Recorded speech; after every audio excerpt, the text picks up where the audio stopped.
So my first time to Scotland, I actually had to take the train. I flew into Aberdeen and I was supposed to fly into Inverness. So I took the train from Aberdeen all the way up to Thurso.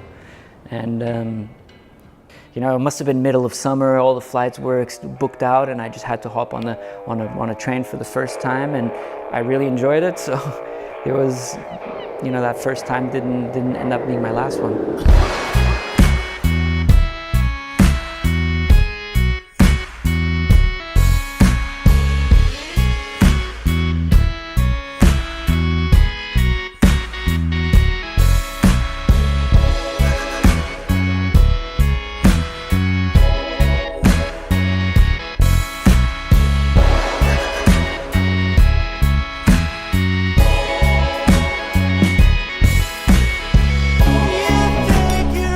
My first impression